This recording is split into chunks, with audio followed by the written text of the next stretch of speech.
In Brazil, senior diplomats from the BRICS country meet this Monday in Rio de Janeiro to present a united front in the face of a complex international situation. A nationwide power outage has hit Spain, Portugal, and regions of France on Monday, reportedly leaving millions without power. And in Trinidad and Tobago, citizens go to the polls on Monday's general elections to elect the next parliamentarians who will be responsible for appointing the Prime Minister.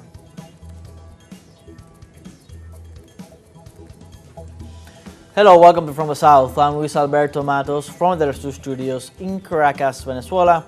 We begin with the news. Stay with us.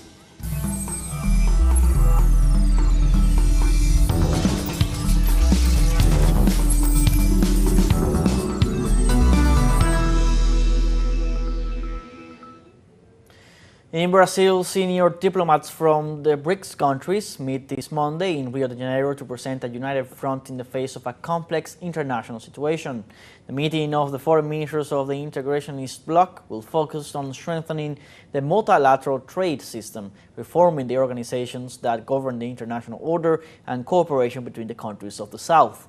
For Brazil, which holds the presidency of this year's Cooperation Forum, these issues will help to strengthen the position of developing and emerging countries and send a message about the need for a less unequal and fairer world. The meeting comes at a critical time for the world economy after the International Monetary Fund cut growth forecasts due to the impact of radical new U.S. tariffs.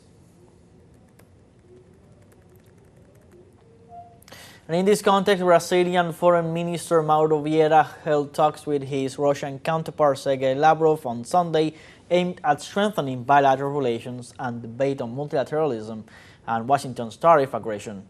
At the end of the meeting, the heads of diplomacy announced that they had discussed issues related to cooperation between Moscow and Brazil, as well as the agenda of the BRICS ministerial meeting.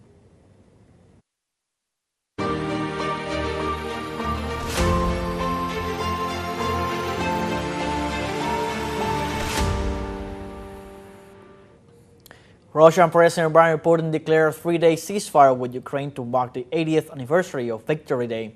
The Kremlin said it expected Ukraine to reciprocate the ceasefire, but vowed that only violation would be met with an appropriate and effective response. The surprise ceasefire comes as Donald Trump pushes for a peace pact between Russia and Ukraine to be agreed this week, and is the second in a month following the previous Easter ceasefire less than 2 weeks ago. Russia celebrates Victory Day on May 9th, marking the end of World War II.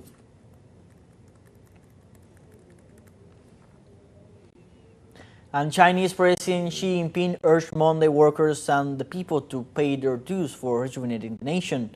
The national rejuvenation emerged as the main domestic goal, which already leaves behind the old policies. Currently, economic sectors count up with astonishing figures, such as the 3 million new urban jobs. In addition, the Chinese head of state made clear that his government would not demand global factories, except those in the U.S., to pay an additional margin of 145% tariffs. In this regard, President Xi invited those companies to acquire all inputs they need in China. The leader announced so within the framework of the centenary of the Pan-Chinese Federation of Trade Unions. 今天，党领导14亿多人民 Let us rally more closely around the Chinese Communist Party's Central Committee.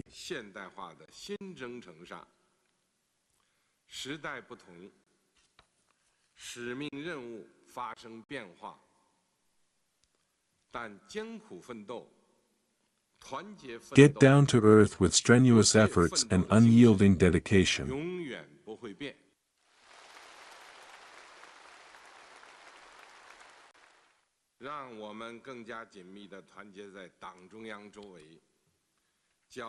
Embrace the new era with creativity and strive for new successes.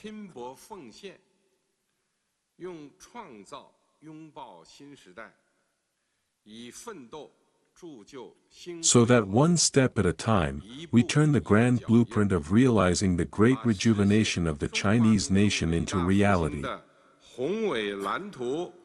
变成现实。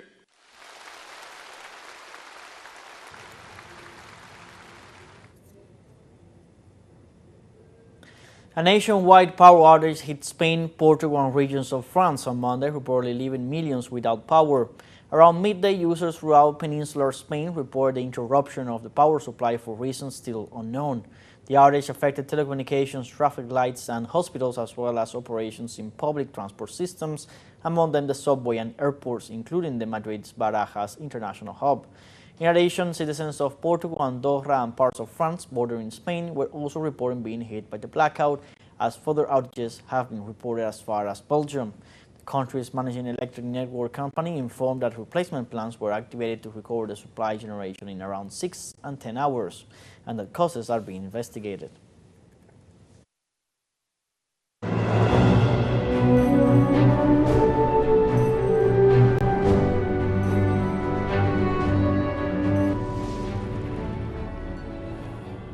And after meeting in the Vatican on Monday, cardinals have agreed on May 7th as the date to begin the conclave to elect a new pope. This way, cardinals made the decision at the 5th General Congregation held in the Vatican Synod Hall. The conclave to elect the 267th pope will begin on May 7th, following the conclusion of the Novem Diales Masses to pray for the late Pope Francis. The two previous ones in 2005 and 2013 lasted only 2 days. However, the Swedish Cardinal Anders Arborelius assured that this one would last longer because many cardinals do not know each other. Conclaves will take place in the Vatican's Sistine Chapel, which will remain closed to visitors during those days. Now we have a short break coming up. Remember, you can join us on TikTok at teleSUR English, where you'll find news in different formats, news updates, and much more. We're going to be right back. Stay with us.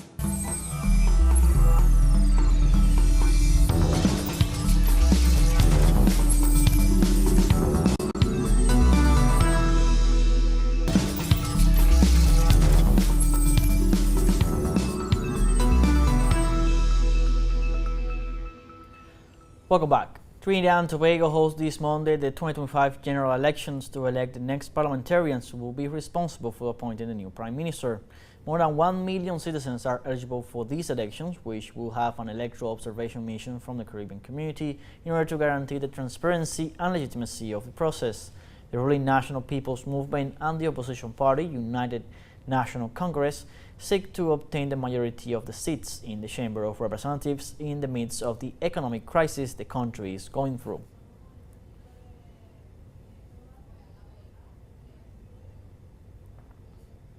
In this context, Trinidad and Tobago Prime Minister Stuart Young addressed the media after casting his vote early on Monday.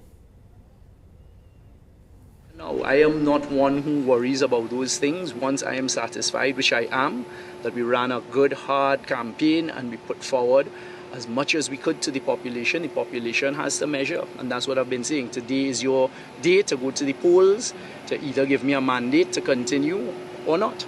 It's simple. I will be in my constituency, and once I've secured my constituency, which I believe I will quite easily, then I will make my way to Balize House. You're concerned about We expect to not only retain my constituency, but hopefully with record numbers. That's what I'm setting out to do. Let's now go a bit deeper on the analysis of Trinidad and Tobago's election day. We are joined by research and education official Candice Sebro. Welcome to From the South, Ms. Candice. Hello, good day. Can you hear me? Candice, what are the defining issues driving voter sentiment in this election? Are there specific concerns that dominate the discourse? In these elections, there's a lot of contention. The PNM has been serving for the past 2 terms, and at this point, we see the major opposition, the UNC, joining with what they're referring to as a coalition of interest. Now, over the past 10 years, we would have seen heightened insecurity, large elements of crime. As you know, we would have been under state of emergency to deal with the increased number of murders. And also, we have a situation where many people would have been sent home. Now, I personally operate within the labor sector, so we would have seen a lot of attacks on the structural, the social fabric in terms of what is there to support the ordinary people. Many of them would have been sent home, and many of them would not have had recourse to the labor sector due to the inability to have recognition. And also, there have been challenges in advancing some of the concerns in the industrial court. There was also the removal of the president of the court. Now, what we have, normally the labor sector works closely with the Movement for Social Justice, a political party that has decided that they will not be participating this year. However, there are two persons that would have come out of labor that have joined the coalition of interest, because there is a very strong feeling on the ground that the PNM is disconnected with ordinary people. They have undergone many of living has been heightened, and the PNM has, we've seen minister receive a salary increase. So these are some of the major issues that have been facing people on the ground. And we know that there's a heightened level of frustration, even in terms of some foreign policies. For example, England or the United Kingdom, where we would have had a strong relationship, we would have seen that they would have removed our ability to enter into that country without visas, etc., due to some concerns around insecurity. So the level of crime is a major concern, and I think it's a priority for all of us. And we see the continued advancement of neoliberal politics with the People's National Movement. And so the other options, there are many other smaller parties, but in Trinidad and Tobago, the main parties that have been operating continue to be the People's National Movement, which is the current administration, and of course, the United National Congress. And Stuart Young, who is our current Prime Minister, he has been newly appointed, and there's a strong campaign about the fact that he's young. He's one of the younger politicians, but there isn't a lot of confidence in his strength of leadership at this time. So a lot of people are looking at that, and there's also a party that comes out of it's called the Patriotic Front, and she's the daughter of a well-recognized labor leader called Basdio Pandey, who is also campaigning a lot. She's campaigning on the fact that we need something new. So she has also taken the forefront because her father was well-recognized not only as a labor leader, but also as a politician. And so she too is new, would be new in terms of her advancement within her political career with that level of leadership. So there are a lot of people who are observing what has been happening. The MSJ has stated clearly that they will not be supporting any particular party, but they do recognize that there's need for fundamental change on the ground, and ordinary people need to come back to the forefront, and the interests of the masses of the people need to be served. As a CARICOM member, how do you envision other candidates addressing, together with CARICOM, regional challenges that the region is facing?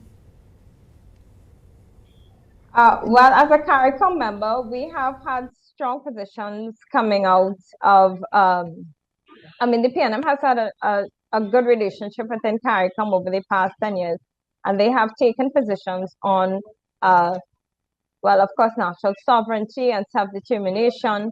And these are things that the PNM has generally been consistent on over the years. And one quick question, if neither party secures a clear majority, how might a minority or coalition government impact policymaking in the country?